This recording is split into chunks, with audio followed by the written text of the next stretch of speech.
अच्छा, बूंद बूंद से घड़ा भरता है। ये कहावत तो हम सबने सुनी ही है ना? पर क्या कभी सोचा है कि इसके पीछे महानता पाने का कितना बड़ा राज छिपा है? आज हम यही जानेंगे कि कैसे एक नन्ही सी गौरैया हमें बड़े से बड़ा लक्ष्य हासिल करने का रास्ता दिखा सकती है। तो चलिए शुरू करते हैं। तो देखिए, सबसे पहले हम गौरैया की उस कहानी से शुरू करेंगे। फिर एक एक करके महानता के 4 स्तंभों को समझेंगे। पहला, छोटी शुरुआत। दूसरा, निरंतरता की शक्ति। फिर धैर्य का गुण। और आखिर में स्पष्ट ध्यान। और अंत में देखेंगे कि इन सबकों को अपनी जिंदगी में कैसे उतारा जा सकता है। कभी कभी ऐसा होता है ना कि कोई बड़ा लक्ष्य सामने होता है और वो इतना बड़ा लगता है कि समझ ही नहीं आता कि शुरू कहाँ से करें। मतलब बिल्कुल नामुमकिन सा लगता है। सोचिए, कोई नई स्किल सीखनी हो, कोई किताब लिखनी हो या कोई बड़ा प्रोजेक्ट पूरा करना हो। शुरुआत ही सबसे मुश्किल लगती है।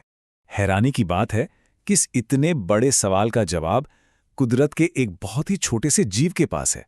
जी हाँ, हमारी प्रेरणा है एक नन्ही सी गौरैया। तो चलिए सीधे उस कहानी पर चलते हैं। ये कहानी है एक साधारण से पक्षी की, लेकिन उसके असाधारण दृढ़ संकल्प की।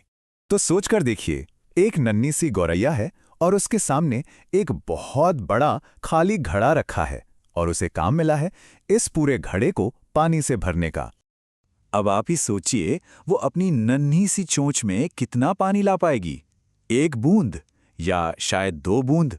घड़ा इतना बड़ा और उसकी कोशिश इतनी छोटी कि ये काम तो लगभग नामुमकिन ही लगता है ना? पर वो गौरैया हार नहीं मानती। वो अपना काम शुरू कर देती है, एक बार में सिर्फ 1 बूंद। और जानते हैं, इसी 1 बूंद में कामयाबी का सबसे बड़ा सबक छुपा है। तो यहां से मिलता है हमारा पहला और सबसे जरूरी सबक।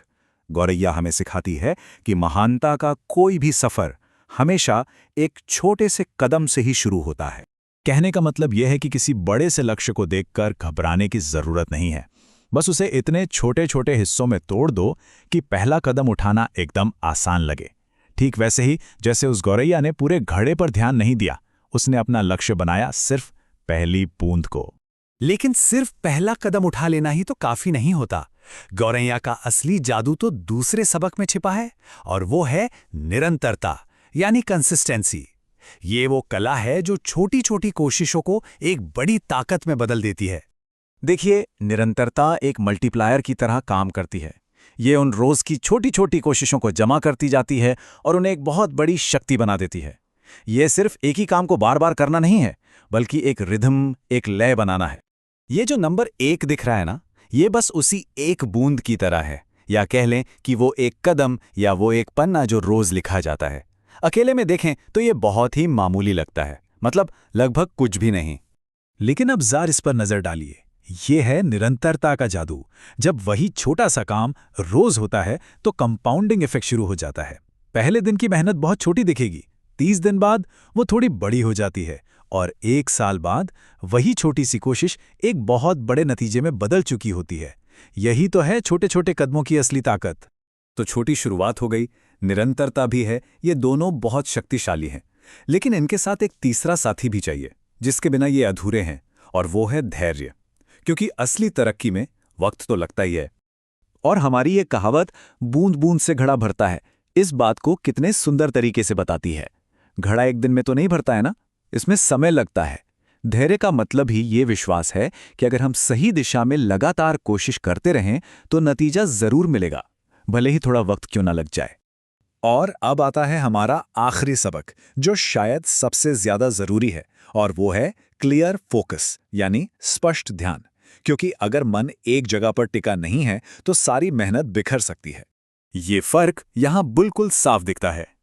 उस गौरैया का ध्यान कहां था? सिर्फ एक लक्ष्य पर, घड़े में अगली बूंद डालनी है। जब कोशिश इस तरफ फोकस्ड होती है तो तरक्की सीधी और तेज होती है। वहीं दूसरी तरफ अगर ध्यान बटा हुआ हो तो बस एनर्जी बर्बाद होती है और नतीजे भी बहुत धीरे मिलते हैं। तो इन चारों सबकों का निचोड़ क्या निकला? और सबसे बड़ा सवाल तो यही है कि हम सब गौरैया की इस सीख को अपनाकर अपना घड़ा कैसे भर सकते हैं। तो ये है वो 4 कदमों का ढांचा, किसी भी बड़े लक्ष्य को पाने का एक सीधा साधा नक्शा। पहला कदम, सबसे छोटा पहला काम पहचानिए। दूसरा कदम, उसे रोज करने का संकल्प लीजिए। तीसरा कदम, प्रक्रिया पर भरोसा रखिए और धैर्य रखिए।